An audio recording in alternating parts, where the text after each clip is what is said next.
If you look around, it's easy to think modesty is dead. Everywhere images tell us less is more.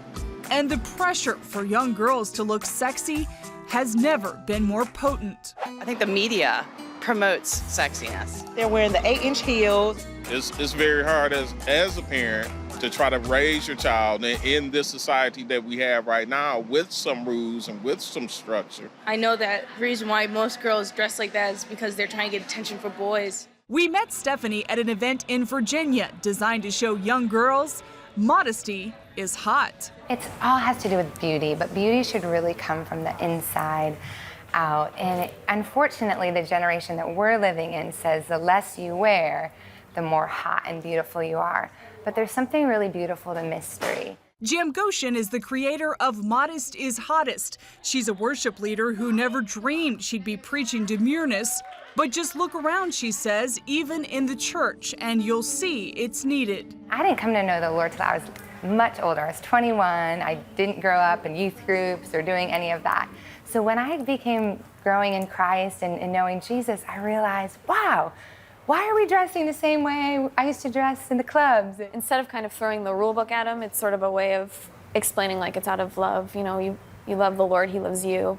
And so this is kind of how you respond, is out of modesty. What is modesty?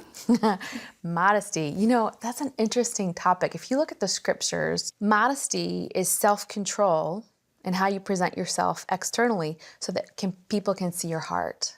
The Bible teaches that our primary role, the reason we're on this planet, is to glorify God. Anytime we dress immodestly or we dress to show off our bodies, we're bringing glory to ourselves. That's the greatest, I think, sin of immodesty, is that we're saying, look at me, instead of saying, look at God.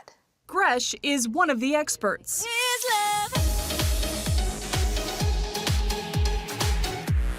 Her ministry, Secret Keeper Girl, travels the country teaching girls and their moms about modesty and why it's important.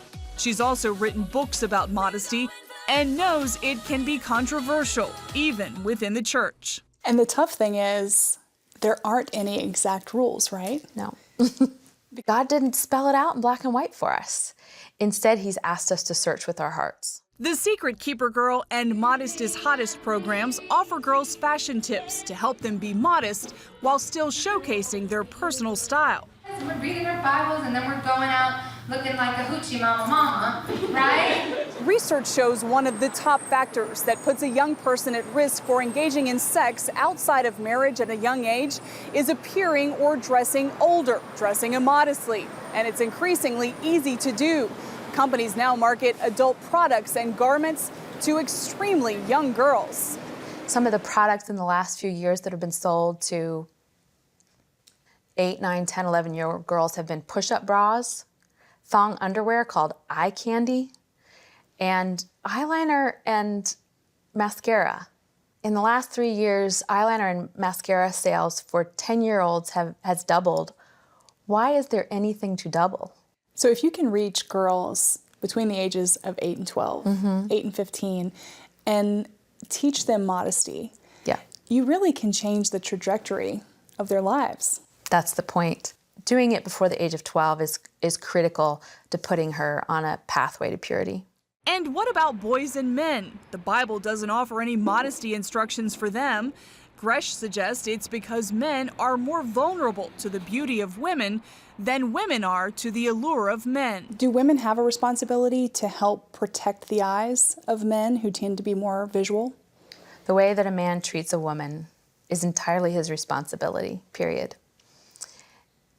However, a woman is called to exemplify the fruit of the Spirit.